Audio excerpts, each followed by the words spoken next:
Os segredos da nossa época estão nos códigos dos games que jogamos. Os jogos falam muito sobre a época em que foram criados. Videogames são uma forma de arte expressiva e representativa.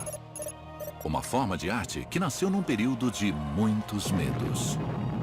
No one can foresee precisely what costs or casualties will be incurred. Não é legal que uma coisa como a tecnologia da Guerra Fria pôde, de uma maneira até contraditória, gerar uma coisa que transformou o bélico em diversão? Os videogames podem nos levar ao futuro de olhos bem abertos. É uma forma de arte muito complexa e poderosa. E o melhor ainda está por vir. O estranho é que tudo isso começou com o apertar de um botão.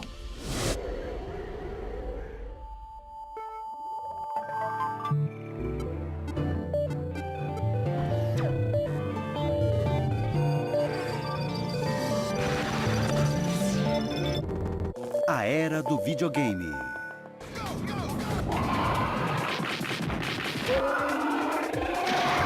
O videogame é o futuro do entretenimento. Uma indústria multibilionária que arrastou o nosso mundo para o domínio digital. O videogame não é apenas arte, também é cultura, criatividade. Ele representa de várias maneiras uma estrutura bem mais complexa do que a de um bom filme. Para começar, as CPUs são ótimas hoje em dia e muito rápidas. As placas de vídeo velozes tornam os jogos muito envolventes. As telas estão maiores e você se sente dentro do game. Atenção, câmera, Produzir um videogame hoje em dia é como produzir um filme. E ação! Envolve 100 ou 150 pessoas e custa 10 milhões de dólares. Corta mais uma vez. Desde o começo, os videogames têm sido um reflexo de sua época. Os videogames, como qualquer forma de entretenimento, permitem que as pessoas tenham uma perspectiva sobre a sua existência, sobre a existência humana. É isso que os livros, os filmes e, de uma certa maneira, a música faz. Nos dias de hoje, estar conectado é essencial. E mesmo não se tratando de videogames, apertar um botão faz parte da vida no século XXI. No entanto, apenas 50 anos atrás, os cidadãos de todo o mundo não queriam nem ouvir falar de um botão específico, o botão vermelho. A ideia que as pessoas tinham de apertar um botão na década de 50 não tinha nada a ver com videogame. Apertar o botão significava o fim do mundo.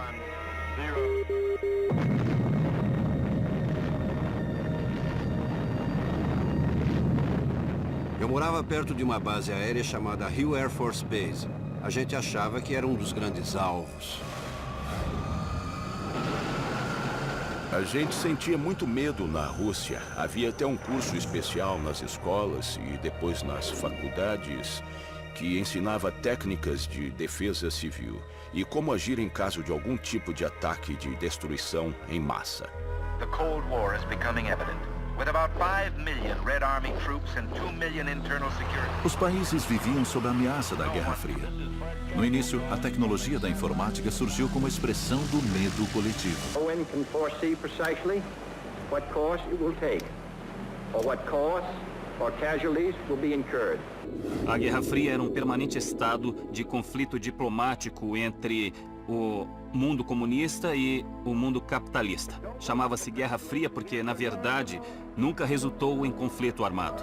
President Kennedy ordered a blockade of Cuba and demanded that Russia remove this threat to peace. A Guerra Fria se tratava de opor uma simulação contra a outra, e os jogos usavam a tecnologia da simulação. Ela é usada para imitar o mundo real e prever os resultados. Até certo ponto, era isso que acontecia em Washington e Moscou. Era uma versão global do jogo de batalha naval.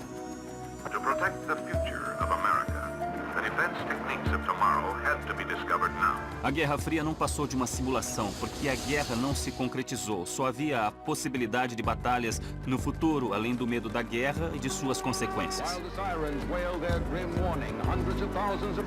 Estas simulações virtuais e os primeiros computadores da Guerra Fria refletiam os temores, mas não traziam o alívio. O jogador não podia controlar os mísseis. As pessoas gostam de mundos previsíveis, com consequências previsíveis ou pelo menos consequências controláveis e da sensação de que se você tiver habilidade, poderá controlá-las. Isso traz satisfação O mundo em geral é bastante incontrolável e, algumas vezes, até ameaçador. O primeiro jogo de computador logo surgiria com a tecnologia da Guerra Fria. E o mundo, simulado ou real, nunca mais seria o mesmo.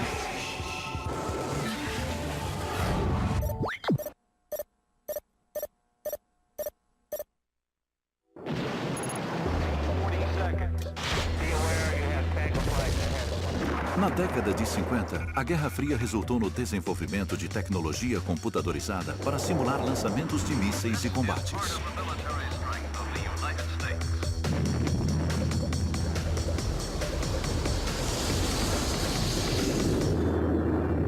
Enquanto os preparativos para a guerra se intensificavam, um jovem físico que trabalhava em um laboratório nuclear mudou para sempre a visão que o mundo tinha do botão.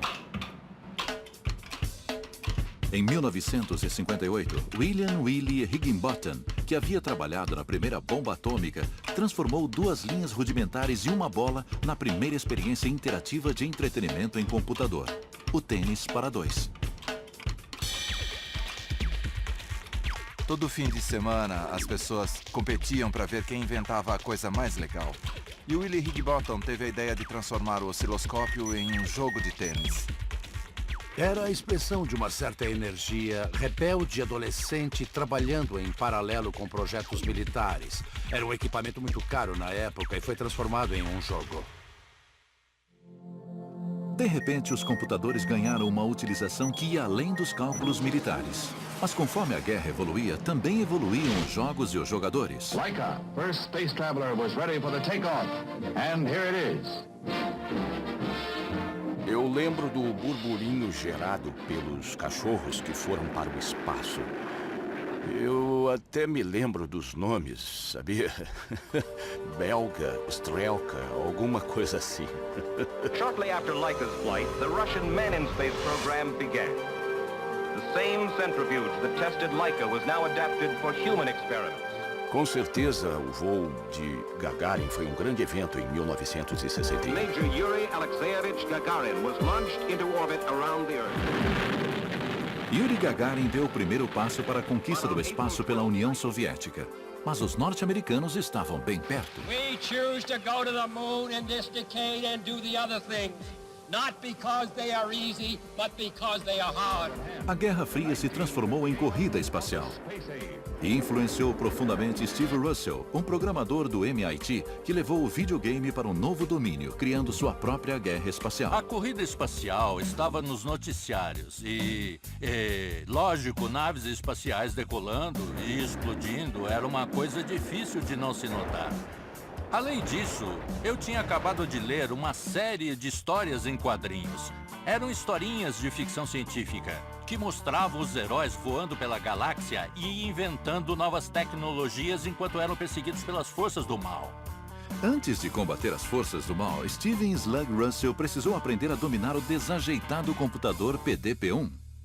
Este é o PDP-1, o primeiro computador que eu conheci. Como qualquer PC moderno, ele pode ser ligado com um único toque.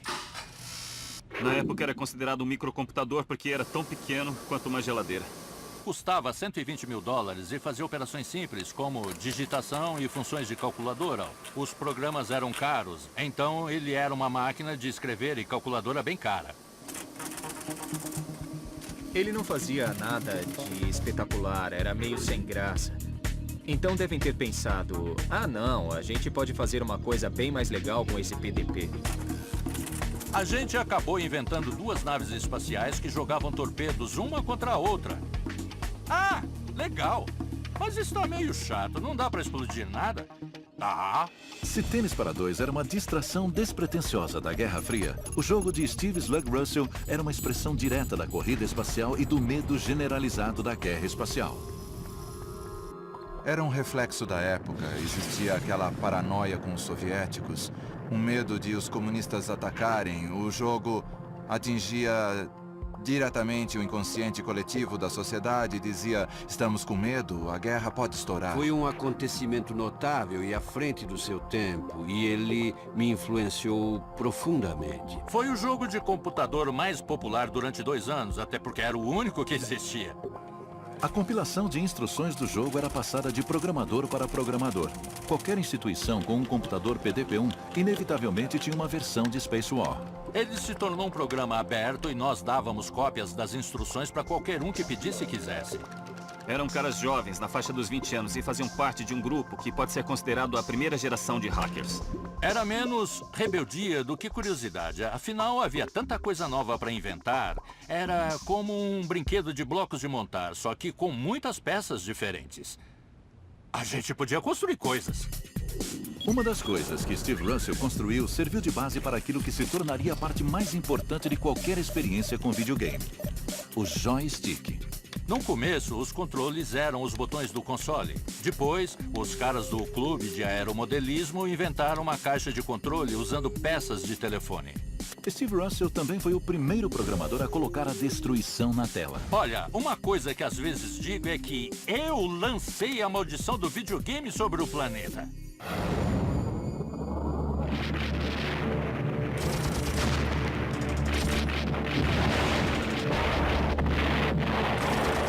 Com os conflitos da Guerra Fria na Coreia, em Berlim e no Vietnã, a década de 60 ameaçou levar o mundo ao caos. E a televisão estava presente para documentar os lances do combate. Mas não havia como interferir no que acontecia na tela.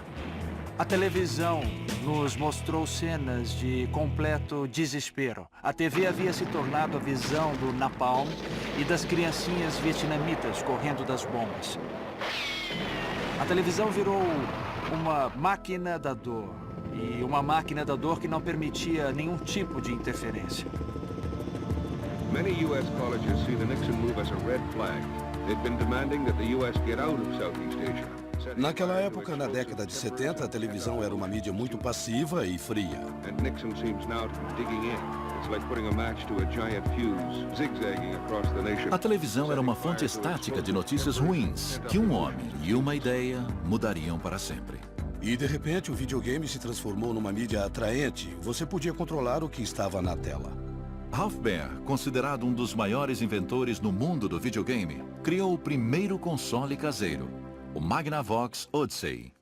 Acho que a principal diferença entre o que os outros fizeram e o que eu fiz foi que tive a visão de que existiam 40 milhões de televisores no país que não faziam nada além de sintonizar 2 ou 3 canais locais. The Magnavox company has come up with an electronic game simulator that will transform the family TV set into a playground.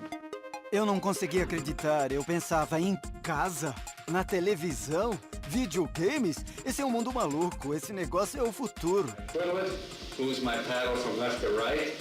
Mesmo antes de mudar a cara da televisão, Baer havia vivido a realidade da guerra.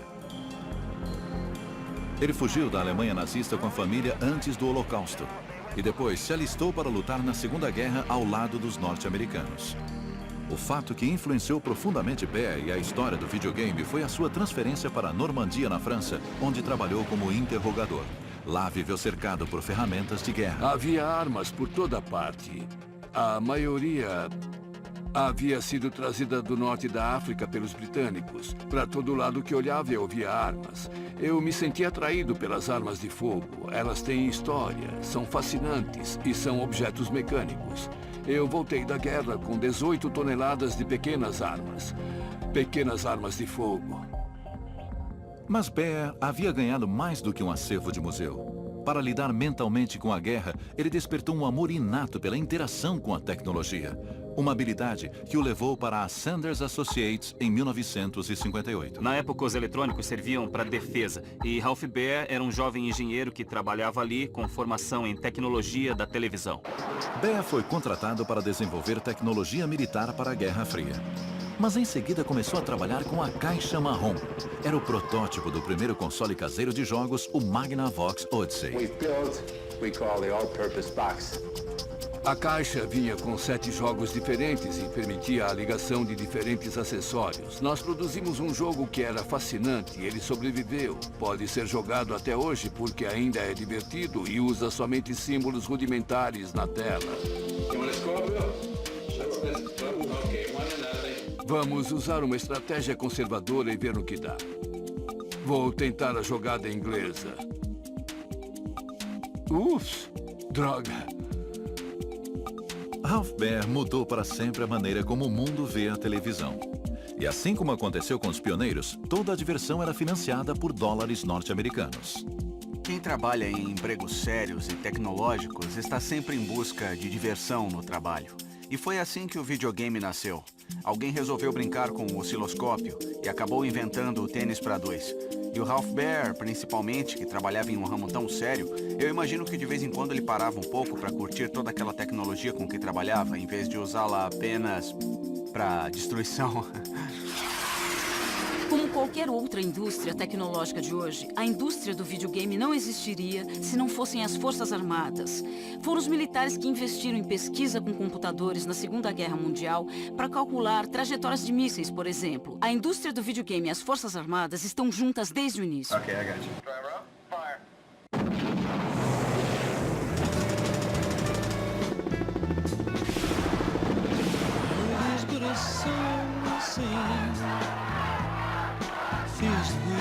No final dos anos 60 e início dos 70, o movimento da contracultura fez surgir uma nova geração de empreendedores do videogame. Nolan Bushnell, fundador da Atari, foi um dos primeiros. Foi a Era de Aquário. Nós queríamos construir uma nova ordem mundial baseada em amor, harmonia e coisas desse tipo. Isso fez parte da ética da Atari no começo. Foi por causa da nossa juventude e também por causa da cultura em voga que era correr o risco. Havia uma conversa de que poderíamos morrer a qualquer momento.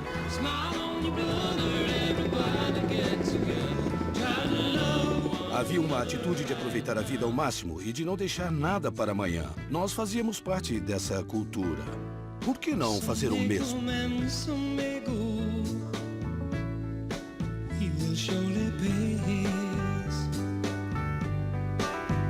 Quando se discute quem foi o criador do videogame, existe muita controvérsia, mas ninguém discute quem criou o negócio do videogame, a indústria do videogame. Foi Nolan Bushnell. Ele foi o primeiro cara a dizer: "Ei, a gente pode ganhar dinheiro com isso."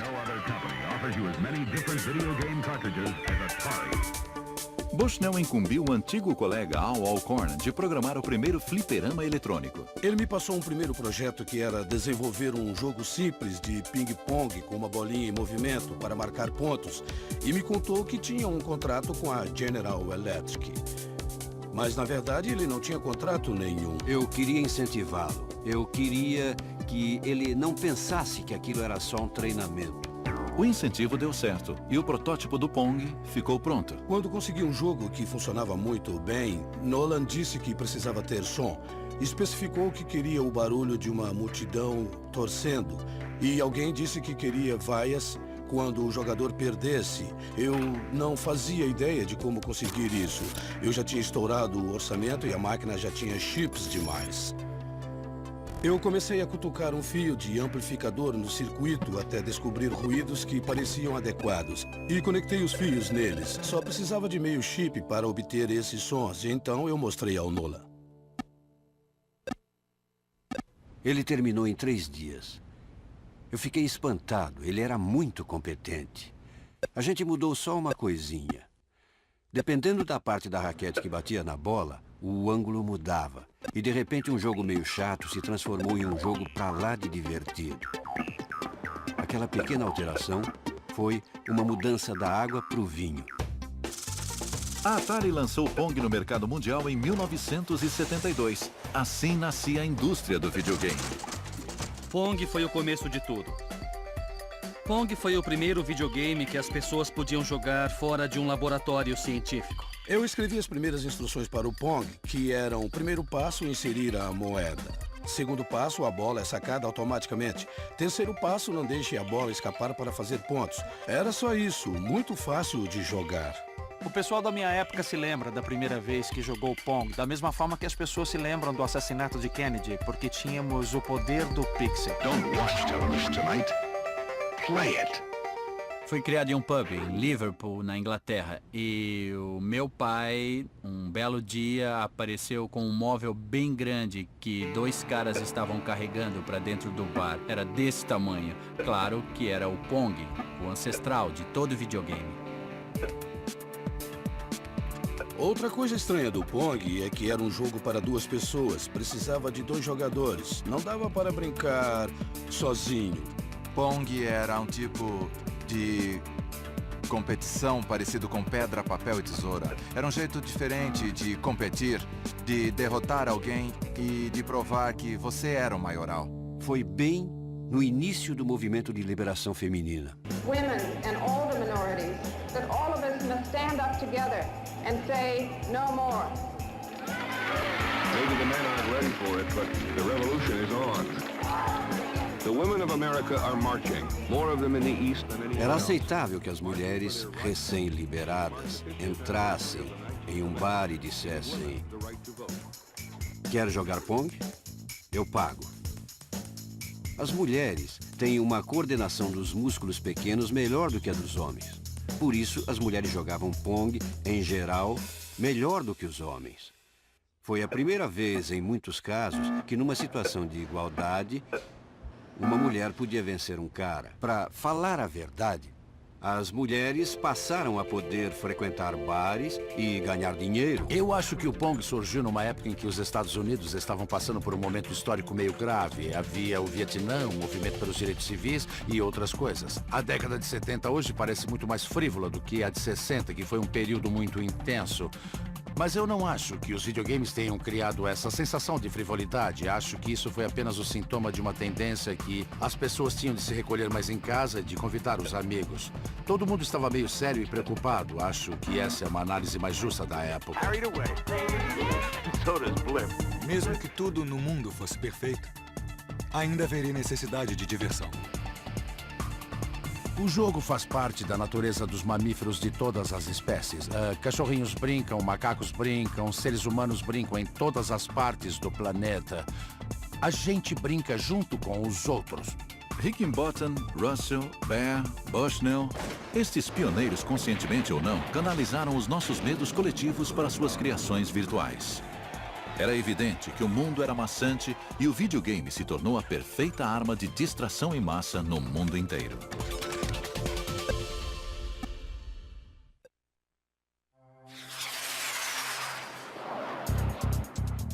Os primeiros videogames foram subprodutos da Guerra Fria. Mas no Extremo Oriente, os primeiros jogos japoneses surgiram como consequência de um conflito muito mais direto: a Segunda Guerra Mundial. As bombas atômicas em Hiroshima e Nagasaki haviam arrasado o país. Mas as forças aliadas ajudaram na reconstrução do Japão. A tecnologia rapidamente despontou como segredo para o sucesso do Japão. Houve um grande incentivo do governo para educação e tecnologia. A juventude japonesa era altamente instruída em tecnologia já naquela época. O Japão descobriu seu nicho na eletrônica. Eles analisavam o que o resto do mundo estava fazendo em eletrônicos e faziam melhor, produzindo em massa e barateando. Mas as antigas feridas ainda não estavam cicatrizadas. Se observarmos a cultura japonesa do pós-guerra, com certeza podemos notar o reflexo da experiência da bomba atômica em muitas das obras. Godzilla, king of the monsters, stalking the earth, crushing all before him. Era a época de filmes como Godzilla e outros com grandes monstros de borracha. Quando você combina o conteúdo cultural do Godzilla com o poder tecnológico do computador, você cria alguma coisa parecida com a fascinação que o videogame provoca. O Japão estava na vanguarda da indústria eletrônica. Mas em 1978, Tomohiro Nishikado colocou seu país na linha de frente da indústria do videogame, com uma onda infinita de invasores digitais, os Space Invaders. Primeiro eu pensei em invasores humanos, mas a ideia de pessoas matando pessoas foi criticada como desumana. Comecei a pensar no que seria adequado e mudei para invasores alienígenas. Achei que não haveria problemas em matar monstros.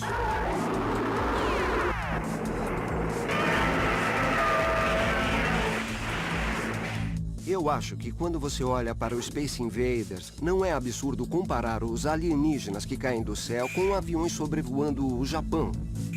Claramente são armas de destruição em massa que estão vindo do céu.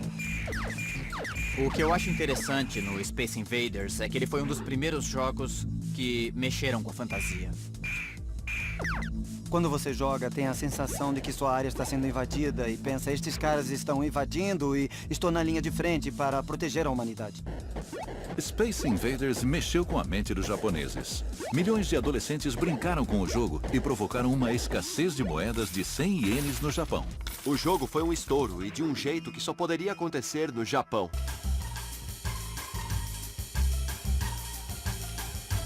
O videogame era uma novidade, uma coisa diferente, uma experiência que fazia valer a pena sair de casa.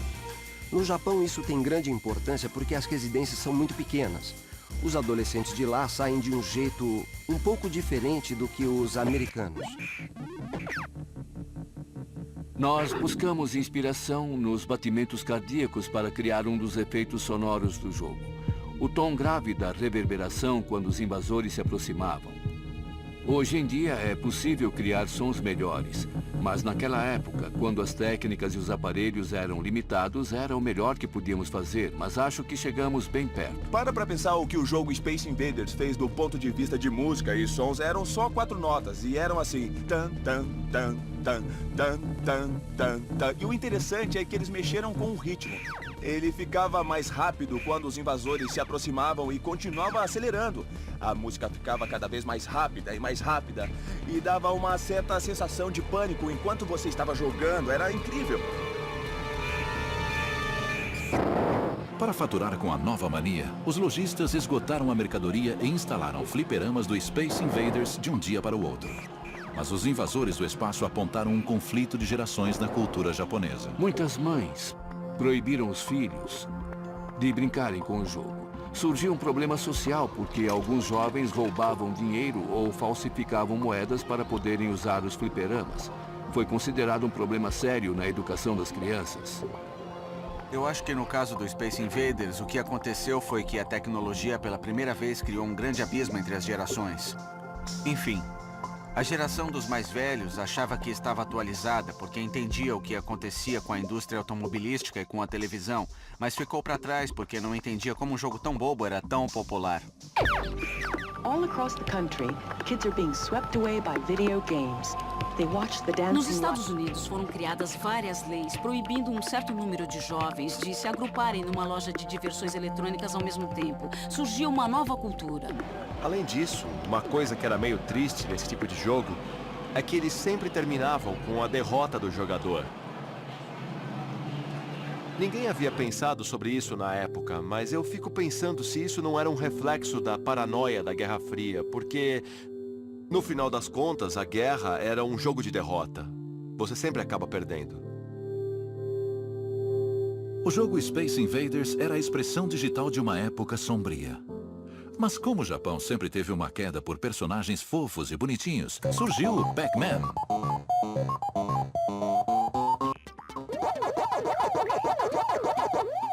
Quando o jogo apareceu, todo mundo achou ele tão colorido. O Pac-Man é o exemplo perfeito da esquisitice japonesa. Personagens de videogame são carismáticos, mas na cultura ocidental, em vez de carismáticos, eles são considerados infantis. É uma cultura que tem mais tolerância pelo bonitinho do que as culturas ocidentais. Podemos observar isso ao longo de toda a segunda metade do século XX. De uma certa forma, reflete o poder de compra das garotas japonesas. Toru Iwatani era um jovem designer de uma empresa de videogame japonesa, a Namco, antes de criar a primeira superestrela da história dos videogames. Há mais de 20 anos, em 1980, o Pac-Man foi lançado. Naquela época, enquanto nós estávamos desenvolvendo o Pac-Man, os fliperamas tinham uma atmosfera sombria. Os jogos eram sempre violentos, alguns envolviam tiros e era uma brincadeira de meninos. Mas eu queria atrair meninas e casais para esse segmento. As garotas eram o alvo do novo jogo. Nós pesquisamos vários assuntos, desde moda até rapazes. E como as meninas sempre comem sobremesa depois das refeições, pelo menos a maioria delas, decidimos que teria a ver com comida. Em seguida, fomos almoçar. Eu pedi uma pizza, cortei um pedaço e pronto. Lá estava o Pac-Man na minha frente. Resolvemos apostar nisso. O aspecto mais importante do Pac-Man, ou Come-Come, como ele foi apelidado, é que ele foi o primeiro jogo a introduzir um protagonista. Isso foi um grande salto na história das narrativas de videogame. Com isso surgiu um novo mundo para os criadores e designers explorarem. A criação de personagens com quem as pessoas poderiam se identificar. O jogo representou uma grande mudança. Enquanto a maioria dos primeiros jogos era baseada em invasores, ação e tiroteios, o Pac-Man fazia uma coisa completamente diferente. Ele só queria comer. É o melhor exemplo de como alguma coisa pode começar pequena com o jogo e depois crescer de uma maneira que ninguém consegue controlar. Manufacturers that hardly make the games fast enough. Every bar and restaurant and coffee shop in America seem to want one. É o jogo mais lembrado, mais querido e provavelmente o que mais provoca nostalgia nas pessoas. Eu acho difícil encontrar alguém na faixa dos 30 ou até dos 40 anos que não tenha passado pela experiência de jogar Pac-Man. Everybody playing. Men, women, children, families. It seemed like Pac-Man had taken over our lives. O Pac-Man deve ter sido responsável pelo início do merchandising, que significa pegar alguma coisa que foi criada para um propósito e transformar em outra completamente diferente, como música ou bicho de pelúcia. Havia brinquedinhos piegas, desenhos animados, criaturas com perninhas fazendo todo tipo de coisa e até a senhora Pac-Man.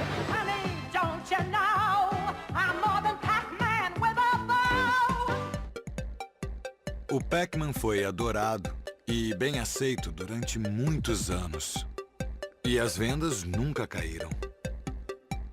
Já se passaram mais de 25 anos e o Pac-Man continua aí. Está durando um tempo incrivelmente longo.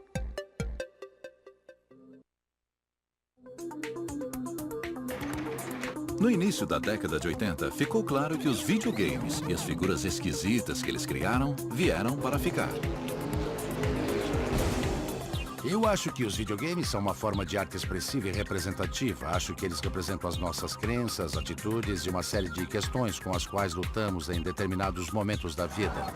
Acredito que eles podem ser doutrinas sociais ricas. O desafio é como interpretá-los, porque ao contrário de um filme onde o diretor expressa um ponto de vista particular, o videogame está sujeito a mudar de acordo com a escolha do jogador. Um novo mundo estava surgindo, e não afetava apenas os jogadores de videogame.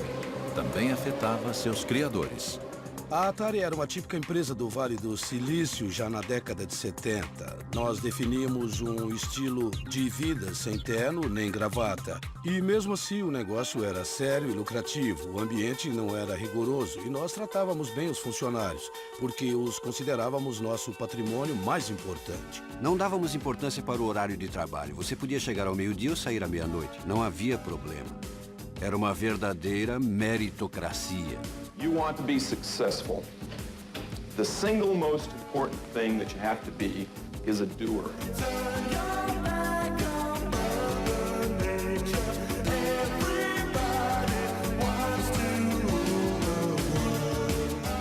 Mas também era uma época de muito dinheiro e negócios. E a Atari entrou no jogo quando Bushnell vendeu a empresa para Warner Communications. A decisão de vender foi resultado do cansaço acima de tudo. No começo parecia lua de mel, mas com o andar da carruagem, eles começaram a estranhar o nosso estilo maluco de gerência, as nossas festas e a forma como nos divertíamos trabalhando. Mesmo com a nova gerência, o grupo de especialistas da Atari continuou a desenvolver tecnologia e começou a trabalhar em seu primeiro console caseiro, o Atari VCS. Quando desenvolvemos o Pong, criamos um chip integrado, um chip que só servia para jogar Pong. Para desenvolver outro jogo, tínhamos que desenvolver um chip inteiramente novo. Cada vez que desenvolvíamos o chip, eram necessários 9 meses de trabalho de engenharia. Então pedimos para o nosso grupo de pesquisadores de Grass Valley criar em 3 meses o protótipo daquilo que se tornou o VCS. O VCS foi rebatizado de Atari 2600. Depois de negociar os direitos do Space Invaders com a Taito em 1980, o brinquedo foi o presente de Natal mais cobiçado pelas crianças. O Atari levou o fliperama para dentro de casa. Ganhei um no Natal. Joguei durante tanto tempo que a namorada do meu pai veio me dizer que já haviam se passado 2 dias e que eu precisava tomar banho. A Atari faturou $100 milhões com cada um de seus cartuchos. Mas o novo ambiente corporativo da empresa estava destruindo aos poucos os alicerces artísticos que lhe davam sustentação. É interessante o fato de ter surgido uma certa raiva entre a gerência da Atari, principalmente depois que ela foi comprada pela Warner, e os programadores. Como recebiam salários de até $20 mil por ano para desenvolverem os jogos, que se tornavam cada vez mais lucrativos, os criadores começaram a questionar por que não levavam um mérito. Eles tinham medo de fortalecer as pessoas. Eu acredito que as pessoas merecem ser valorizadas no ambiente de trabalho. Aquele tipo de hierarquia que surgiu era justamente o que havíamos tentado evitar inicialmente dentro da Atari. Bom, pouco tempo depois, 4 caras saíram, montaram uma empresa chamada Activision e começaram a vender os seus próprios cartuchos que eram ótimos. Esse foi o fim do monopólio da Atari. Eu me tornei insuportável para a gerência da Atari, porque comecei a chamá-los de idiotas. Mas não é nada bom fazer isso com caras que são de Nova York e andam de terno. Isso culminou em uma reunião do conselho no meio do ano. E eu fui demitido em janeiro do ano seguinte. Certainly Bushnell's life is better because of it, at least financially, but he is locked out of the business he started. A Atari ainda acreditava que ser o maior peixe do mar capitalista era uma garantia de rendimentos. Assim como o crescimento econômico da década de 80, eles pensavam que duraria para sempre. O sucesso da Atari veio muito fácil para as pessoas que estavam no comando. Eles não perceberam que era preciso tomar cuidado e acharam que não precisavam se esforçar muito. O Atari perdeu a graça. Quando você reduz a criatividade a uma mera estratégia de marketing, a coisa fica perigosa, porque as pessoas enjoam. O jogo que todo mundo comentava era uma versão do ET, lançada em 1983. Ela era tão ruim que o Al Alcor, o criador do Pong que trabalhava na Atari, começou a chorar quando viu. O presidente da Warner fez um acordo com Steven Spielberg e nós pagamos uma quantia assombrosa. 10 milhões, se não me engano. Ele foi criado a baixo custo, na correria, para ser lançado às pressas no mercado.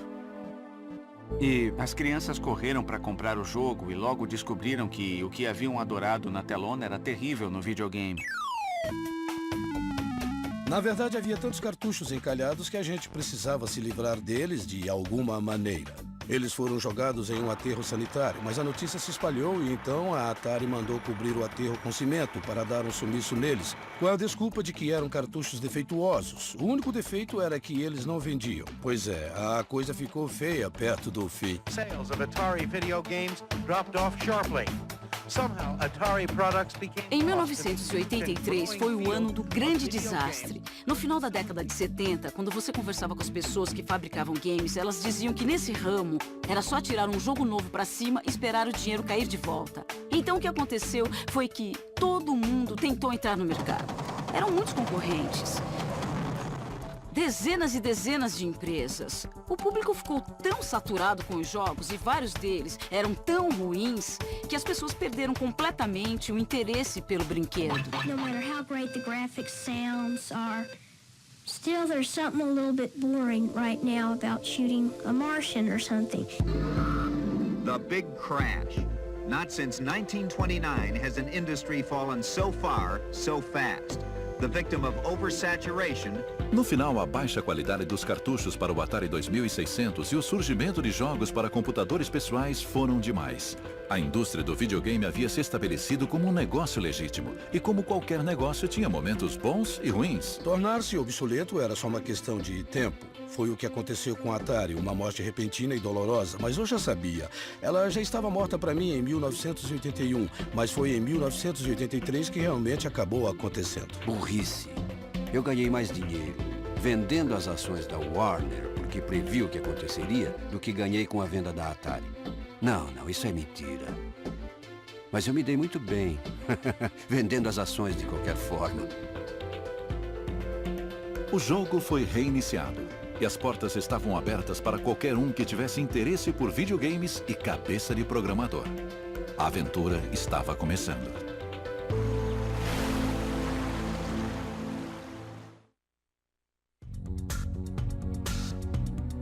Em 1983, os norte-americanos resolveram tirar seus videogames da tomada.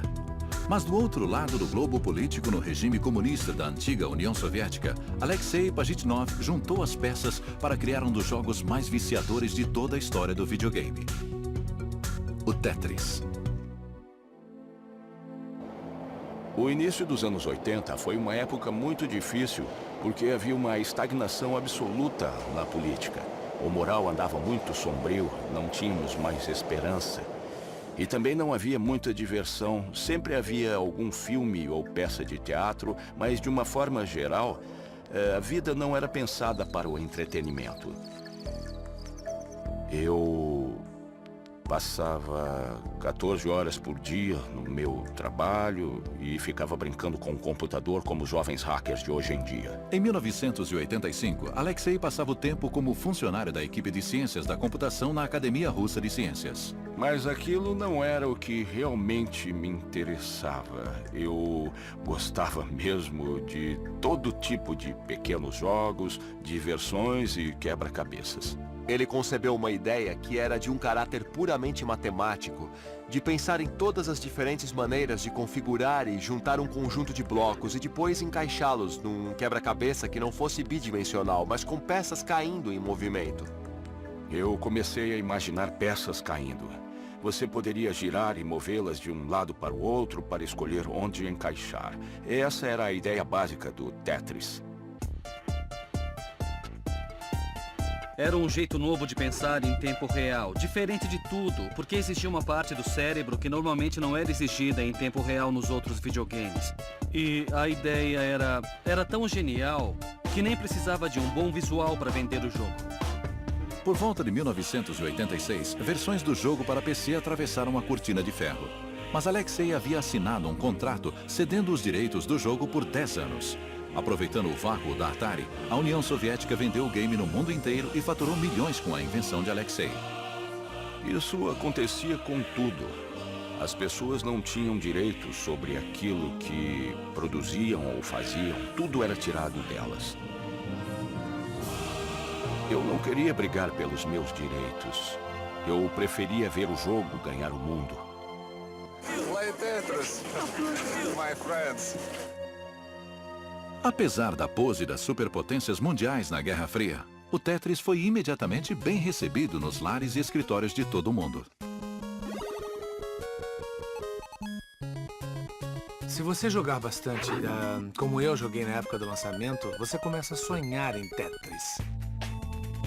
Eu tenho uma visão Tetris. Eu olho a paisagem e penso, aquilo pode se encaixar ali. Você começa a montar o mundo. A grande sacada do Tetris é que não depende de culturas. Acho que foi por isso que se espalhou ao redor do mundo. Foi adaptado para os joguinhos portáteis e foi a febre do momento. Como uma música que não saía da nossa cabeça. Por um lado, eu poderia comprometer a seriedade da indústria da informática. Mas eu consegui deixar esse mundo da computação tão divertido que ninguém poderia ficar contra o jogo. Mr. Gorbachev, tear down this wall.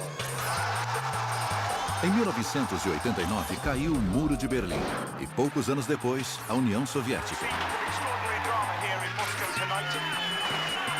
O conflito da Guerra Fria que havia lançado os videogames estava terminado. Alexei se mudou para os Estados Unidos em 1991. E em 1996, os direitos do Tetris voltaram para o seu criador. Agora eu vivo de renda e de vez em quando invento algum jogo com os meus amigos. No restante do tempo, eu fico lendo livros e me divertindo. O Tetris, durante os primeiros voos do videogame, emergiu em meio à Guerra Fria. Eram os alicerces de uma indústria que satisfazia uma necessidade básica do ser humano. Há alguma coisa nesses games que transcende a história e transcende as fronteiras nacionais. Eles mexem com o lado fundamental da imaginação humana, da curiosidade humana e da busca pelo prazer que é tão fundamental para a natureza do ser humano. A tecnologia muda drasticamente, mas o intelecto humano continua o mesmo. Por isso, uma coisa que fascinava há 30 anos ainda vai despertar interesse. E os melhores jogos vão sobreviver para sempre. Com o fim da era de ouro dos videogames, um novo ciclo estava prestes a ser iniciado. Impulsionada por um encanador gordinho, esta indústria daria um passo à frente. Versão brasileira Vox Mundi.